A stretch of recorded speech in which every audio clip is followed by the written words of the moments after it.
What's up, everybody? It's Brad. Welcome to my Hotshot channel, the Twin Rivers Transport channel. Today I'm going to do a little quick video. Usually when I make videos, I just kind of like try to document my week. I'll record, some runs, whatever I go through. But sometimes there's little things that come up that don't get to make it in. And it might be something little, but these are like little things that I've learned over the course of 2 years. And today I'm going to talk about one of them. And it might be a little thing, but it could be a bigger thing too. And it's truck GPS. I know, like, your phone has GPS, your truck might have GPS, but is that the right GPS that you need?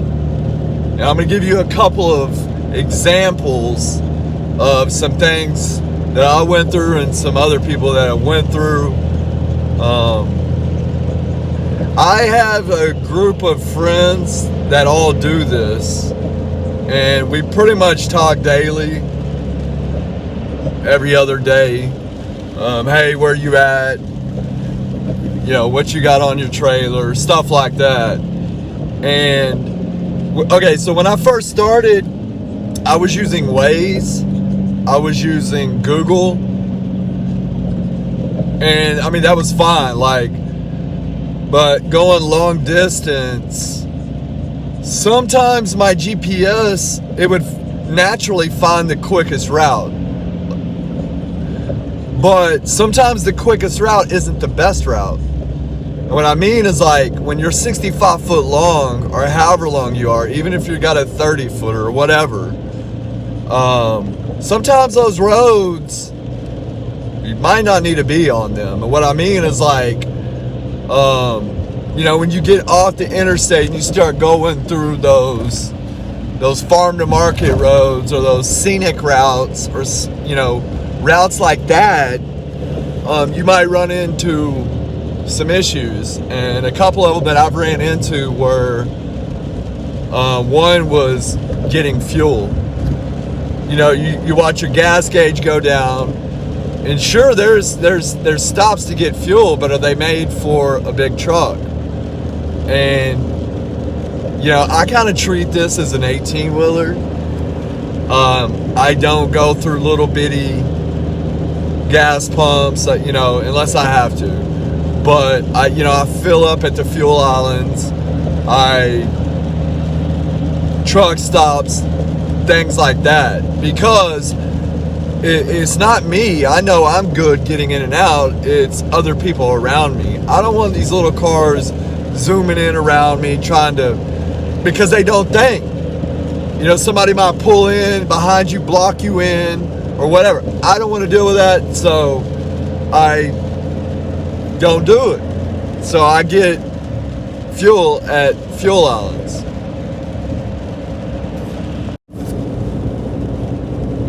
Another thing is, I've been on roads where, like in Colorado, that literally was not made for a truck like this.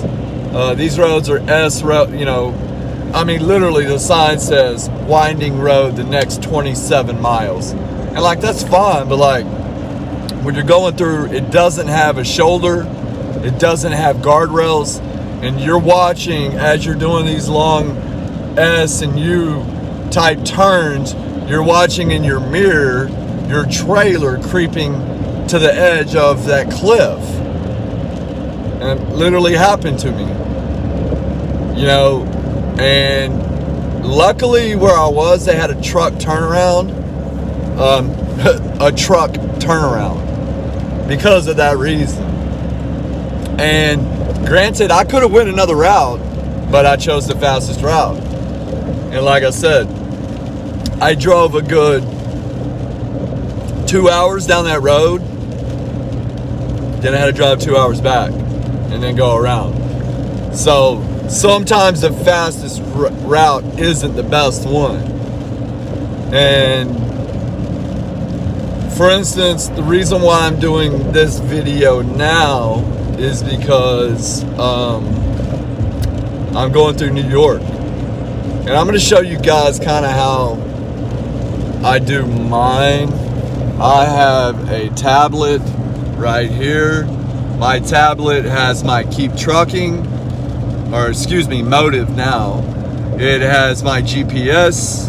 It has everything on here because I keep my phone from, you know, my personal, and this is what does everything. So before I leave, like when I'm entering all my paperwork in Motive, like my BOL numbers and all that, I'm typing in GPS. And one of the first things that I do is I type in GPS on Google, and I type in GPS on Trucker Path.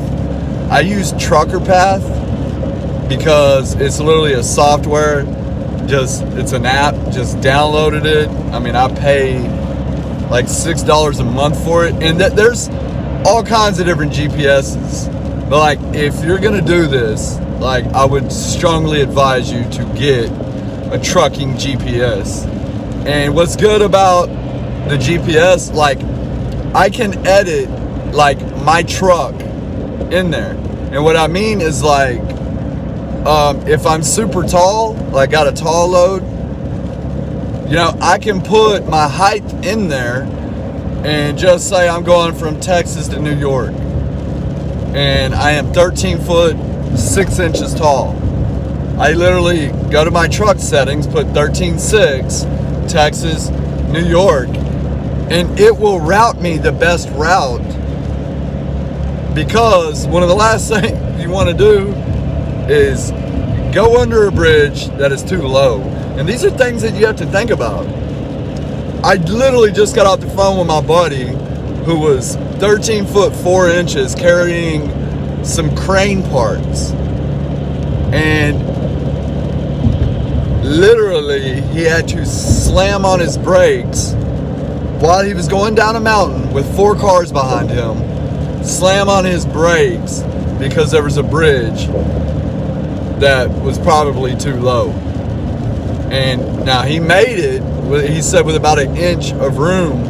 But like, those are the things you got to think about. Like, if you put something tall on your trailer, you are liable for it. You're liable for it. Like, or the company you work for is. You know, and the last thing that I want to do is call somebody and tell them I smacked a bridge. You know, I don't want to hurt anybody, number one.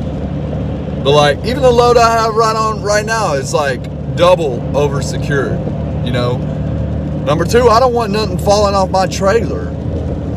You know, I take pride in what I do.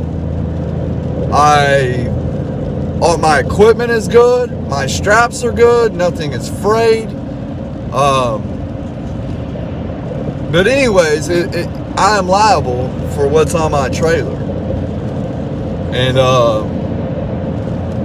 but that's another good thing about trucking GPS is, you know, you don't know what's in front of you unless you really, really know that route. But if you're going long distance, and I mean, those are things you got to think about. Too wide, too high, literally, you can put them in there. And I know, like I said, there's like all kinds of different truck GPSs, but literally, I was going through New York, never been through New York before. I was running Google just now, starting at back-to-back traffic. My Google's telling me to go this way. As I'm going, I'm looking, it's saying no trucks to go this way. So I had to get on my trucker path to navigate me through New York to make sure I didn't take an exit that I didn't need to be on. And these trucks, 65 foot long, do not need to be on these little side roads in New York. But anyways, guys, I'm gonna start doing little videos like this. If I run into something, I'm just gonna put knowledge out there that kind of works for me. It might not work for you on everything that I say. But anyways, guys, if you like the video, like it. If you're not subscribed to my channel, subscribe to it. And leave me a comment. If you got any questions, Bradley at twinriverstransport.com. Leave me an email. But yeah, you guys be safe out there. I'll see you on the next one.